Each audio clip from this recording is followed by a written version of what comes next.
और आप देख रहे हैं संदर्शन एक्सप्रेस। निष्पक्ष देखो बुलंदवार। उपखंड क्षेत्र में फिर हुई हवाई फायरिंग, पीड़ित बचा बाल बाल, पास के रेस्टोरेंट में बढ़कर बचाई जान।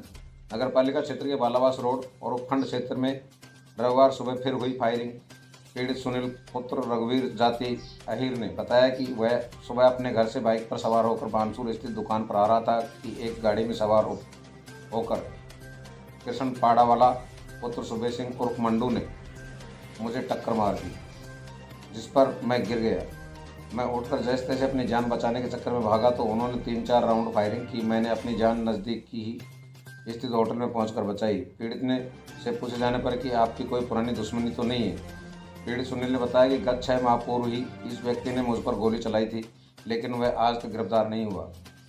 इस घटनाक्रम के बारे में जानकारी देते हुए थानाधिकारी हेमराज सिंह सरादना ने बताया कि पीड़ित से पूर्व में भी ऐसी घटना घटित हो चुकी है, जिसमें आरोपी के 3 साथियों को पहले की घटना में गिरफ्तार किया जा चुका है, पर यह गिरफ्तारी से बच निकला, यानी पकड़ में नहीं आया।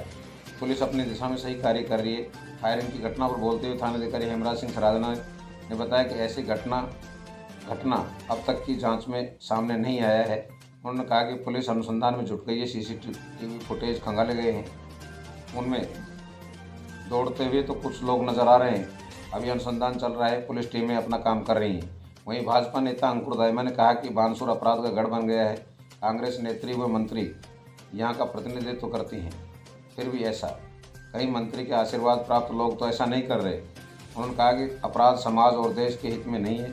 मेरे पिताजी भी यहाँ से विधायक रहे, पर अपराध कतई नहीं हुआ। मुझे तो इसमें घर से दुकान की बानसूर की तरफ आ रहा था, जो मैं रूम की तरफ न्यू टाउन होटल के पास में पहुंचा। वहाँ सामने से एक बलेनो गाड़ी, जिसमें कृष्ण पहलवान उर्फ मंडू और 2-3 उसके साथ और थे, सामने से मेरी गाड़ी की टक्कर मारी। मैं वहाँ गिर गया। फिर तेज मैं उठ के बढ़ने लगा। पीछे से मेरे 4-5 राउंड फायर किए। मैं होटल में घुस के और जान बचाई। उन लोगों ने मेरे ऊपर पहले फायर किए थे। उस मुकदमे में भी ये वांछित चल रहा है। 6-7 महीने हो गए। पुलिस को शायद कोई कार्रवाई नहीं कर रहा है और फुल कोऑपरेट कर रहा है इन लोगों को। तभी उनके हौसले बढ़ रहे हैं, तभी उन्होंने दोबारा ये घटना की है मेरे साथ। सूचना दी है, पुलिस आई भी जाती है। पुलिस तो मना कर रही है, गोली नहीं चली वहाँ पे। बोल रहे हैं फायर हुआ है, ये कह रहे हैं गोली नहीं चली। तेज निकला सकते हैं। आज जैसा कि आप लोगों को पता है कि ये बानसूर एक क्राइम स्टेट बनता जा रहा है। एक क्राइम का, मुझे ऐसा लगता है कि आज क्राइम का कोई मेन गढ़ बन गया हो।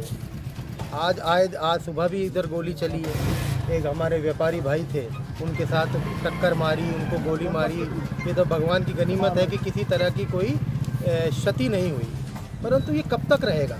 ये हर रोज़ हमारा यही काम हो रहा है। हम कहीं जाते हैं तो किसी व्यापारी पे गोली की सुनते हैं, कहीं जाते हैं तो किसी दूसरे व्यापारी पे गोली। इतनी ज़्यादा अत्याचार, इतना ज़्यादा कांग्रेस राज में हो रहा है, जबकि यहाँ पे कांग्रेस की ही मंत्री हैं, कांग्रेस के ही यहाँ की स्थानीय विधायक हैं। मुझे तो लगता है कहीं ना कहीं इनका ही कोई शय है इन बदमाशों को पालने का या बदमाशों को रखने का, वरना इतनी लचर कानून व्यवस्था हमने कभी नहीं देखी। हमारे पिताजी भी यहाँ पे मंत्री रहे, एमएलए रहे, किसी प्रकार की गुंडागर्दी को पनपने नहीं दिया। मैं आज आश्वासन दिलाता हूँ, हम व्यापारी भाइयोों के हक की लड़ाई लड़ेंगे। हम बिल्कुल भी गुंडे प्रवृत्ति के लोगों का समर्थन नहीं करेंगे, और जहाँ कहेंगे, चाहे सड़क पे हो और चाहे कहीं सदन में बैठने का मौका मिलेगा तो सदन में भी हम जरूर व्यापारी भाइयों की लड़ाई लड़ेंगे, और बिल्कुल निष्पक्ष होकर, निडर होकर सब लोग रहे। लेकिन यहाँ की स्थानीय विधायक मंत्री को आके सड़क पे आके और मीडिया के सामने आके अपना बयान देना चाहिए कि क्या है उनकी कानून व्यवस्था, कहाँ है पुलिस का राज, क्यों नहीं हो रहा यहाँ पे गश्त, क्यों नहीं पुलिस यहाँ पे अपराधियों के अंदर अपना डर बना पा रही है। ये फायर किसी के लगा हो ऐसा तो नहीं है। ये बात जरूर कही जा रही है कि फायरिंग हुई है। असल में क्या, सुनील नाम का एक लड़का है, जो सुनील यादव नाम का एक लड़का है, जो बालावास का रहने वाला है, और कथित आरोपी है वो कृष्ण यादव, वो भी बालावास का रहने वाला है। पूर्व से इनकी आपस में रंजिश चली आ रही है।